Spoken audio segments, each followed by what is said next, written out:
gamers, Power Heal here, and definitely a bit of a different video today. We're going to be talking about Path of Exile 1 and the new league that's coming out tomorrow, which is basically going to have a bunch of new Ascendancies. It's going to be based on the old Settlers League, which I think came out like 6 months ago or something like that, so it's going to be a restart of that, but with new Ascendancies. And there's a lot of new stuff to try out and experiment with. So we're going to be taking a little bit of time to play PoE now, just, so people don't get concerned. This is still going to be primarily World of Warcraft channel, right? We actually have a bunch of stuff cooking. We're going to be streaming the raid on the Priest tonight. We've got a Druid that's coming up that I'm going to be playing soon. We may eventually level a Paladin. We get Paladin and Druid content on the horizon. We're not stopping making WoW videos, but I'm going to be streaming Path of Exile probably at least for the next little bit, like maybe a week or so, because I just feel like it's way easier to stream that when I'm not doing something that's like in a raid in WoW, for example. Like, it's just kind of boring to watch somebody farm in WoW, right? So we're going to be doing a little bit of PoE content, and yeah, I just want to talk a bit about the build I'm going to be playing.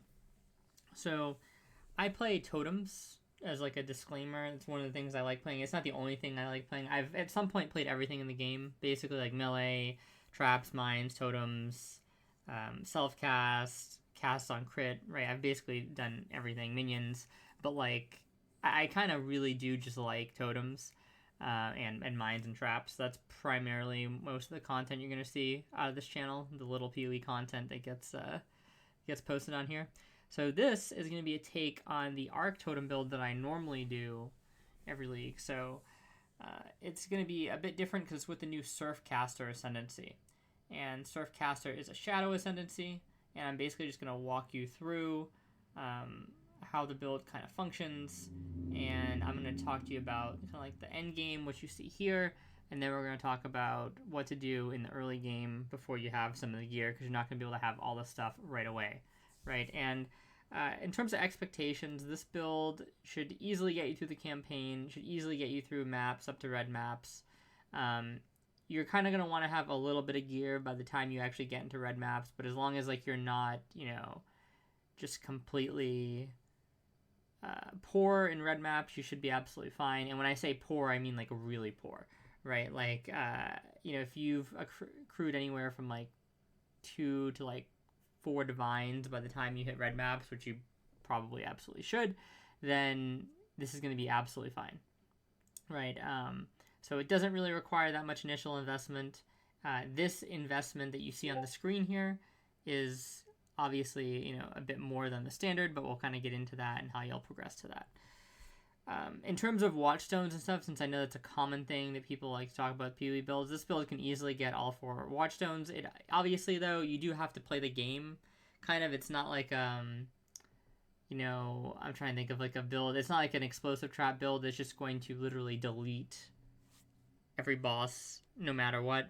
You have to actually play the game a little bit to kill the bosses, but they're not really that hard in my opinion, and the build basically does fine with them. I wouldn't really recommend taking this into Ubers.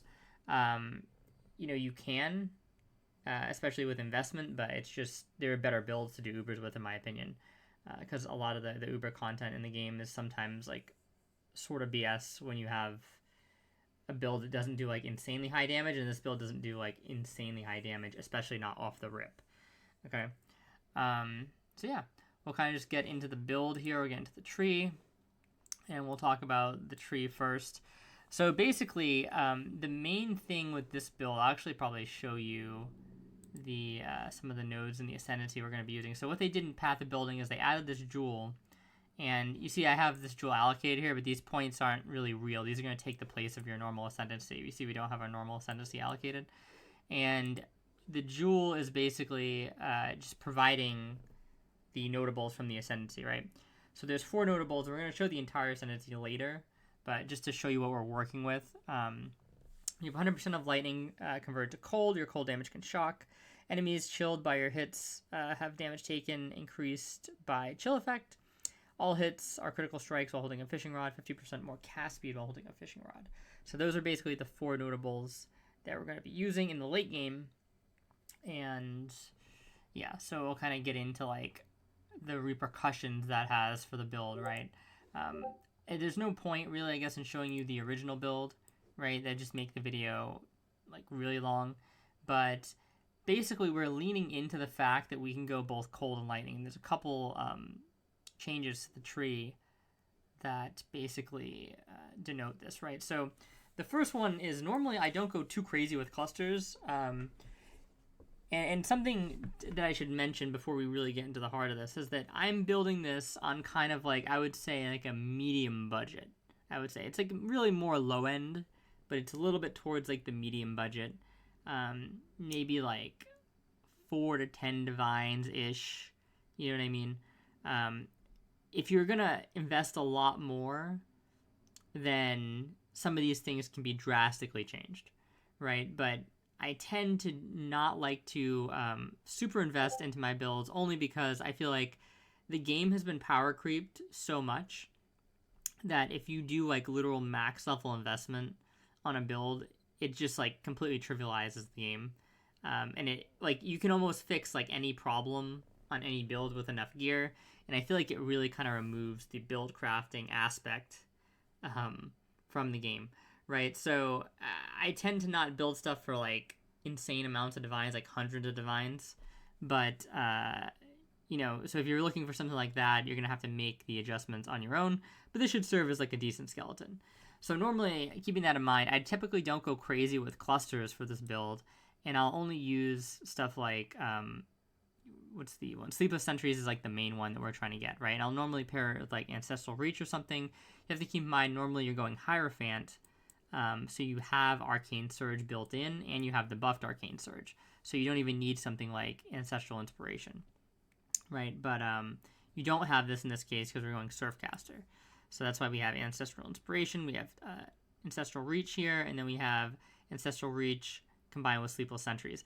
And normally something like Ancestral Reach is kind of like, I don't want to say it's like redundant, but it's kind of like one of the better things you can put in that slot, probably due to the totem range, but it's not like really insane.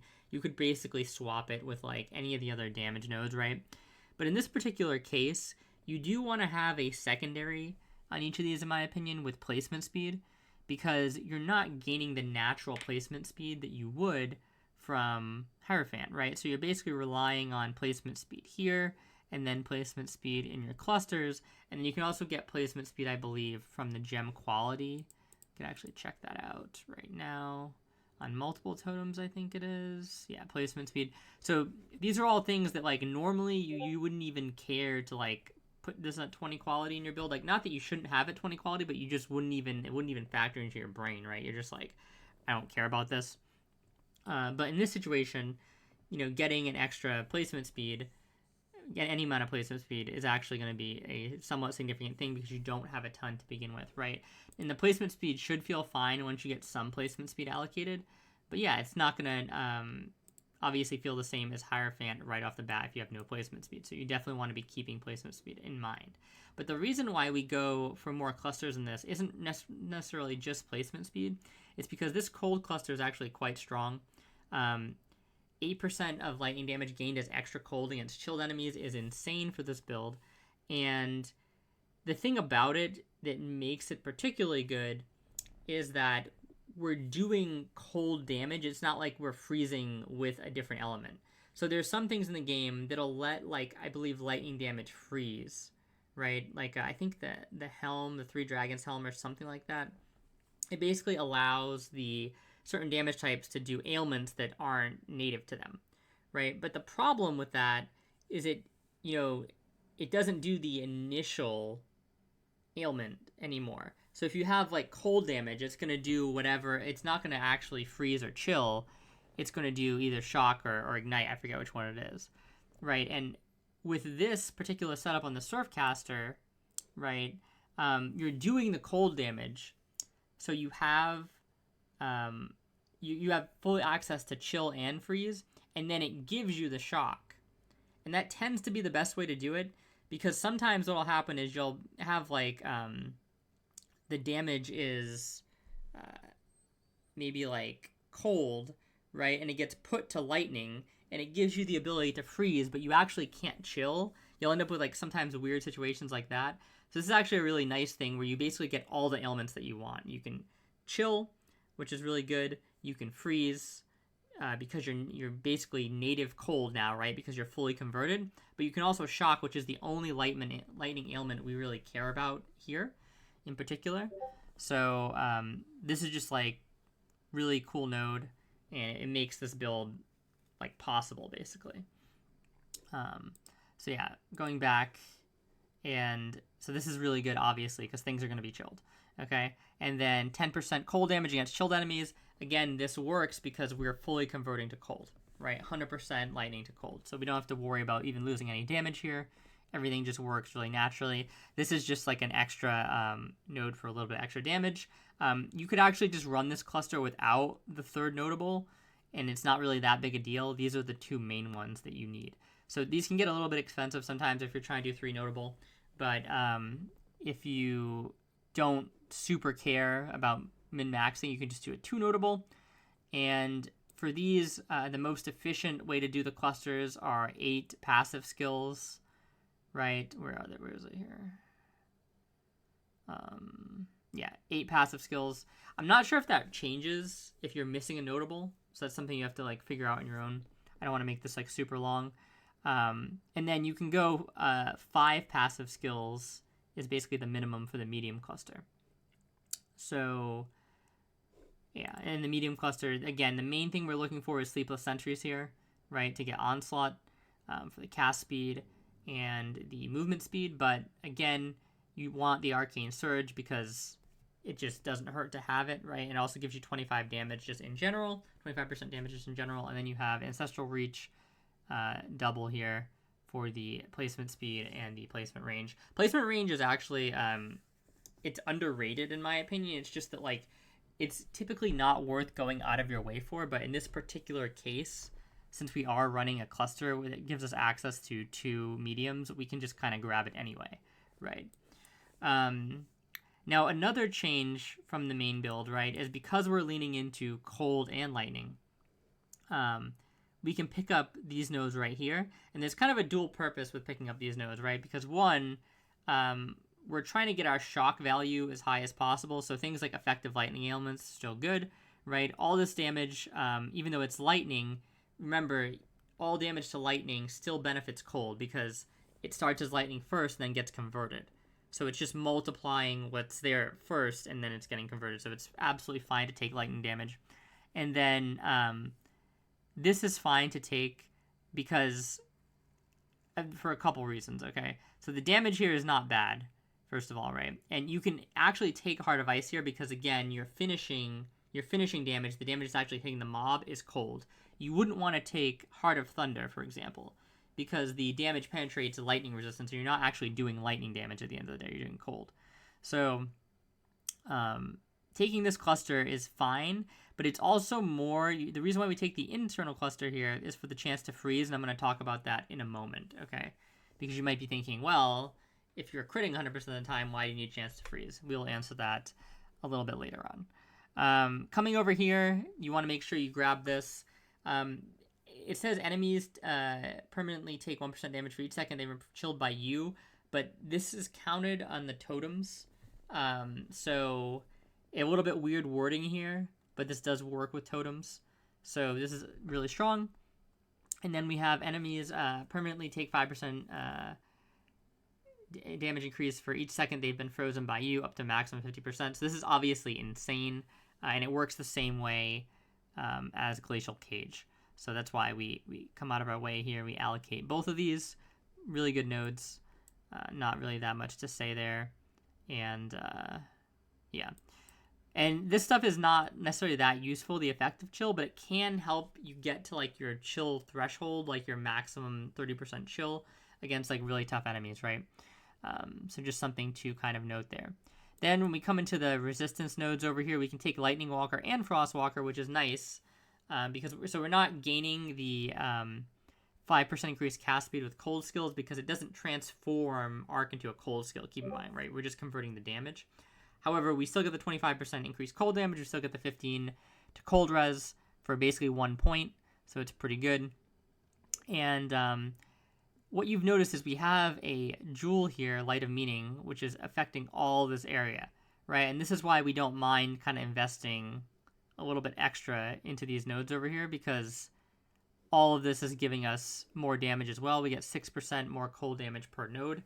Now, there's another jewel I'll talk about later that we might be able to put in here instead that might do a little bit more damage, and then we move this one to somewhere else, so we'll talk about that in a bit. But other than that, the other thing we're taking here is the Stormweaver, right? 25 cold, 25 lightning, and enemies take 5% increased elemental damage, so that's really strong, and pretty good lead-up nodes. And this is pretty good setup if you're not going crazy with clusters or anything. Remember, you can make this really expensive, right? But we're talking about just kind of bare bones budget stuff. And remember, you'd be at 119 points. This is like level 96 if you remove these 4 points, which is very doable. You know, I mean, 96 is not really that hard to get in modern PoE. And remember, these 4 points are here because they're giving you the Ascendancy, which you would already normally have. So let's get into, and we're starting Shadow, just so you know, because the Surfcaster starts Shadow, so that's why we're not starting like Templar or anything like that. And obviously we take Ancestral Bond, just in case you guys are super unfamiliar, give us an extra totem. We're also taking Mind Over Matter, which seems a little bit sketch, but we'll get into that in a moment. So we'll go into the items now, okay? So the items, there's like a bunch of ways you can kind of do this build, right? This is like the more defensive setup where we're basically using rare items in a lot of the slots, okay? And the core item here is basically going to be Soul Mantle, right? Because this gives you a level 20 spell totem, so it's like you have an extra link. And it gives the inflict a random hex on you when your totems die. Now, when your totems get unsummoned, right? So when you just like overwrite them from placing too many of them, they also count as dying. So this is how we stack curses on ourselves really quickly.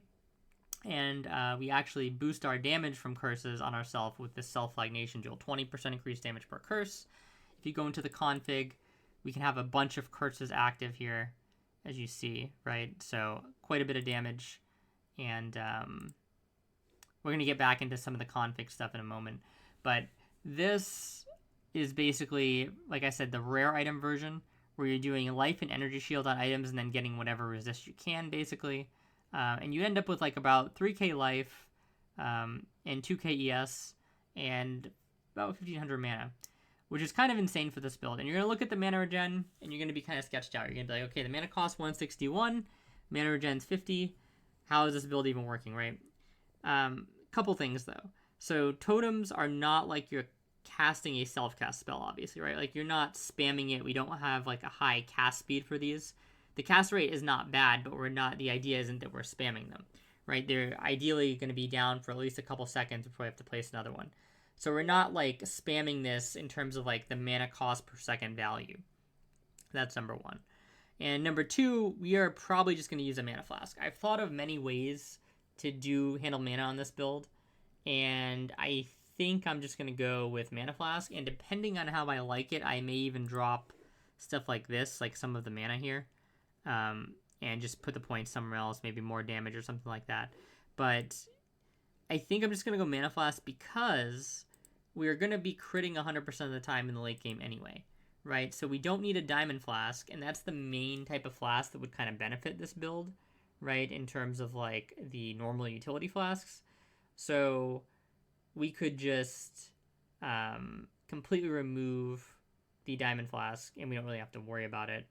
So I'm just going to go with that and probably use a mana flask. Which honestly isn't really even that bad, because like sometimes when you get into no regen maps anyways, you have to like, if you want to do them, you have to sub a mana flask out. So I'm just kind of like, I'm here for it. I'm fine using the mana flask. But there's other ways we could like solve that problem potentially. And this is kind of like just an overview of what I'm going to do. I haven't really done too much planning for this because I've been playing a decent bit of WoW and other stuff, right? So some of this is going to be done on the fly in the league, right? And we're going to make another video when we kind of get the final form of this, how we want it. But until then, I'm just going to use a mana flask, and I think it should be fine.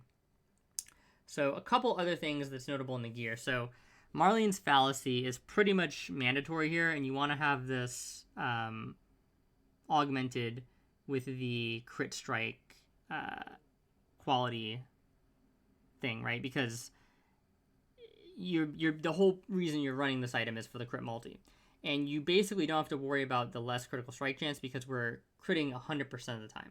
Okay, so this is just an extra like 300% almost crit multi. You're not going to get better than this unless you get like an insane amulet, probably one that's put in the mirror, which I don't even know if we have access to. And so I mean, realistically, this is going to be like your best amulet, unless you find something like giga crazy. So just an insane amulet, obviously, because of the Surfcaster node. And then we're running Kikazaru. This is to just get curse resistance. Right now, there's a lot of ways you can become curse immune effectively in this game now, right? You can do it with stuff like tattoos, for example. The reason why I'm running the Kikazaru is because I actually like that it gives a bit of health regen when we're not going like Hierophant, because we don't have any like natural health regen anymore, keep in mind, right?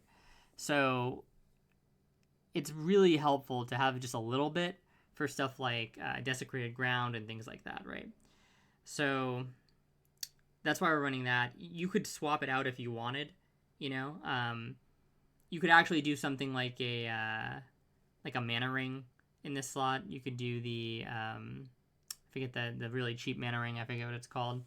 The one that makes you cannot be frozen. But you could do something like that in this slot if you wanted.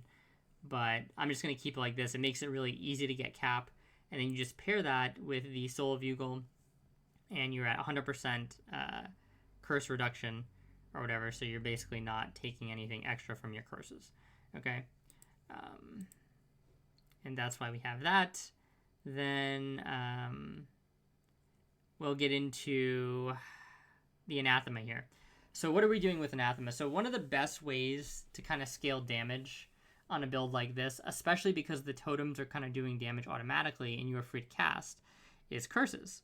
And you don't have to suffer the penalty that you incur normally when you auto cast curses, right? Because you don't really need your curses to be auto cast because your damage is auto cast, right? So you're kind of like in the reverse.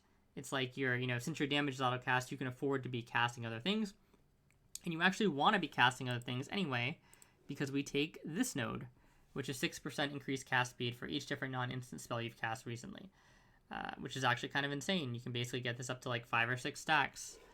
So you get a lot of cast speed there. All that cast speed is getting multiplied by the more cast speed from the Ascendancy, right?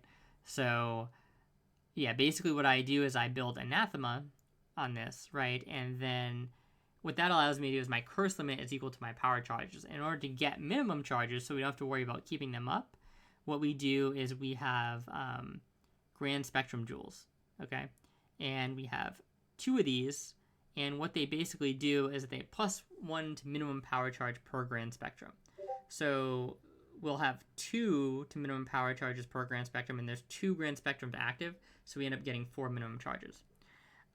Now, you can rely on just, getting charges with Anathema. If you want, you could actually sub out these Grand Spectrum Jewels, right?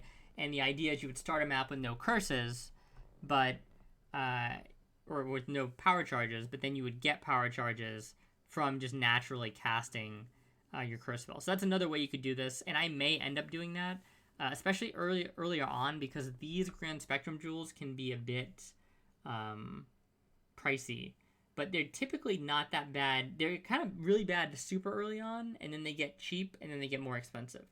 Okay, so and that's just because of how the nature of people tend to run lab.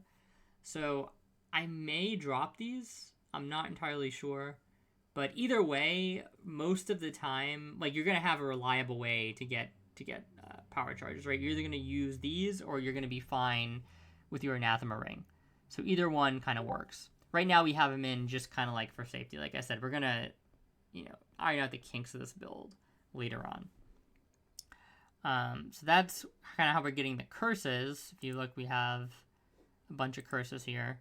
You can also run Enfeeble, which is huge, right? And we'll talk about things you can do with that later. And then we have the fishing rod. So we're using a fishing rod, a unique fishing rod. And this is probably going to be a little bit annoying to get, but you don't need to get this. You can just use any fishing rod. The main thing you're using the fishing rod for is just to activate the Ascendancy, right? 50% more cast speed while holding a fishing rod. All hits are critical strikes. So the important thing is you just get a fishing rod. How do you get a fishing rod? Well, you could buy one if you're in trade. They only drop, apparently, if you have Fairgrave's Tricone equipped as a helmet.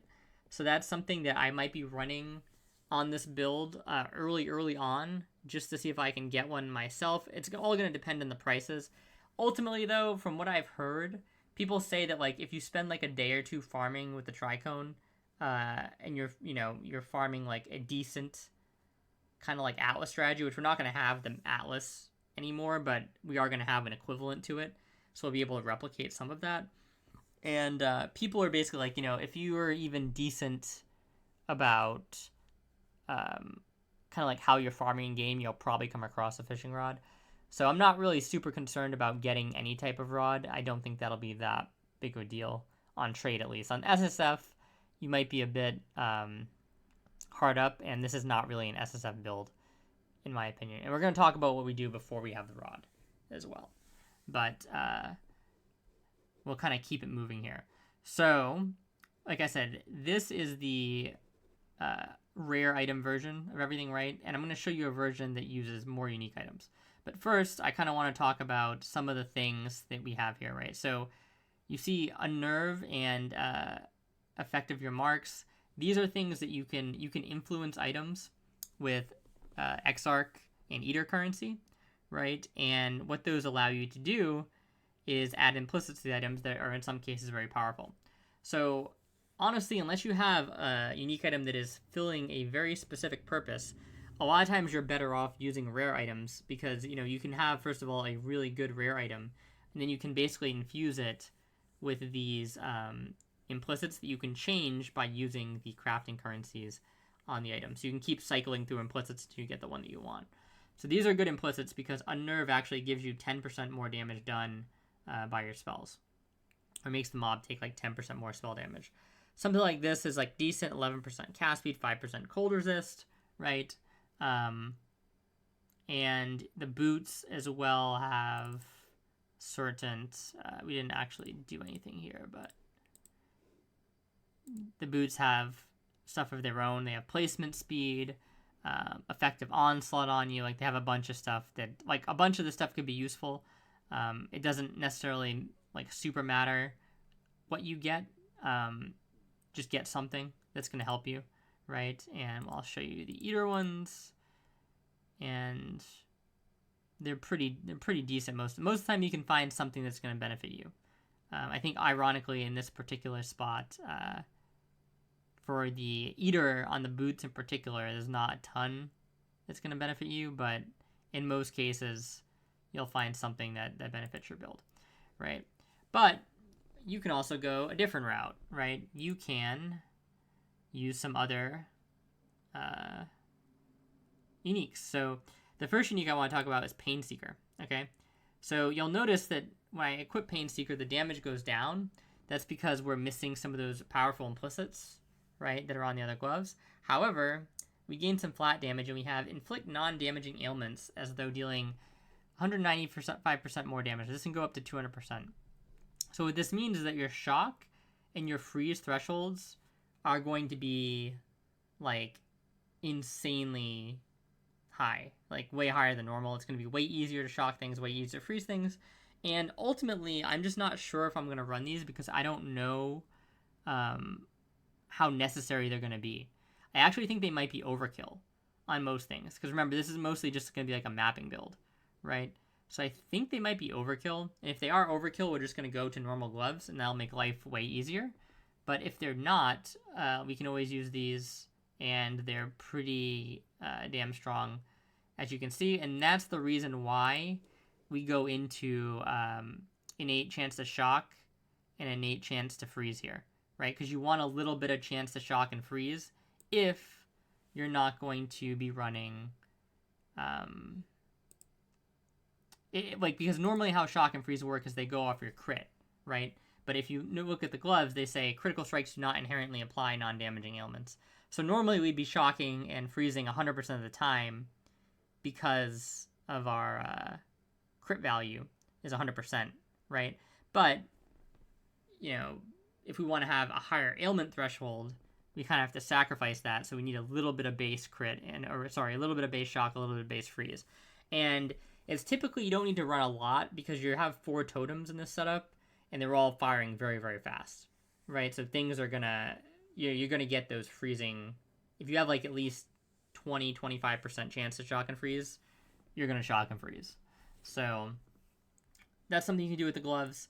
Something you can do with the helm is you can do the shiver helms, right? So there's heat shiver and replica heat shiver. They actually both kind of work with this build. They increase the damage a ton, as you can see. The hit DPS goes up by an insane amount.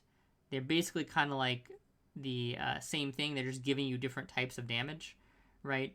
I think this one is better, basically, because it's going to... Well, it kind of depends on how high your shock can get. And we'll talk about the shock threshold in a moment, right? So if you can get your shock really high, this is obviously good. Right now, our shock is probably higher than it will be. I have it at like 65%. We're going to put it at 40% here to make it more realistic because it's not going to be probably 65%, obviously, against everything. It's not going to be against like endgame bosses or anything like that. And that was with taking this node right here, which inflates our shock value, which we may not necessarily do. And I think the only way you get it even close to 65% shock is with the Painseeker gloves. So you have to be running these. So if you're going to run the replica shiver, you probably want to be running the Painseeker, if that makes sense, right? Because it's going to amplify the shock effect, and that's going to allow you to gain more lightning damage as extra cold. If you're not going to do that, you probably just want to use heat shiver, and you'll get more damage out of it, right? And this is if you want a damage helm. But you don't need a damage helm because you're already doing obscene damage. You can already see, by the way, we haven't even really talked about damage, but you're doing 4 million damage a totem, which is pretty ridiculous. That's going to destroy maps, like, especially on Arc. Like, doing 4 million in damage at Arc Totem is insane because it's auto-targeting Arc, right? Just absolutely ridiculous. So, what else do we want to talk about? Basically, we talked about most of this stuff, I think. I don't think... Boots, there's a bunch of boots you can use that are unique. I think it's going to be easier to just go with, like, normal boots, you know? You can also use, like, Rainbow Strides if you just need a quick, like, resistance boot with decent MS. Something you can do there. The belt, I'm just going to use it to stack lots of res, right? But you can do other things with the belt as well. You can even use the belt that makes you go low life from Incursion. But at that point, you're kind of, now sacrificing. If you put too many uniques in, it's just going to put a lot of stress on the other slots in terms of you're now going to have to get a lot of resistances on a small amount of items. It's going to just make it a bit more difficult for you, right? So as you get more and more currency, you can kind of play around with dropping things, mixing things around. That's what I'm going to be doing in the coming days once the build gets online. And another jewel I wanted to talk about, that's what I wanted to talk about. So there's a couple things we could do, right, for this last jewel slot that we have. You can use a timeless jewel, right? Now, you can use Brutal Restraint, okay? This is the one that makes your crits lucky. Right now, being lucky with lightning damage, even though technically your damage is cold, but remember the base is lightning, so it has the damage profile of lightning, right? Which means that your damage with critical strikes, being lucky is really good because there's a high variance normally. So being able to roll the damage value twice is very powerful. However, you're not really gaining anything from your critical strikes being lucky because we're max crit already. So we're not gaining the full effect from this, but you see we still go up a bunch of damage. We go up like 1 mil or something, or 0.5 mil per totem. So if you're really like damage whoring, you could equip this, but you also now can't use a helm. Just makes everything a lot harder. And enemies' critical strikes are lucky against you, which is bad unless you're using a way to not be crit, which we have, right? I'll show you how to get that. But so I recommend kind of not using that. You could also use Militant Faith, right? Now, Militant Faith is just going to give you more damage per power charge, and, you know, you see our damage goes up a reasonable amount here, but nothing kind of crazy. Actually, I guess it kind of goes up, like, pretty decently, if we're being fair, but still, I don't know that, I mean, this is probably, like, a decent one, but the one that I prefer to use instead, right, is I think we just don't even use a Timeless, and we just use a Balance of Terror here. Why? Because a Balance of Terror gives you 14 all-res, which is really helpful, and then I do the one for Enfeeble, which is that you take no extra damage from critical strikes if you cast Enfeeble in the past 10 seconds, and 35 additional crit multi, and we're simulating that here, so I'll remove this, right, and we get a modest DPS boost, but we're also completely crit immune, which is really nice because the build is somewhat squishy, right? And talking about the squishiness of the build, you're going to look at this and you're going to be like, oh, this is going to like be paper. It's going to fall over to everything, right? But the thing is, you do so much damage and you have so much freeze that it actually doesn't matter with a build like this. And the key thing is that the way you're applying the freeze is insane, right? So you're basically,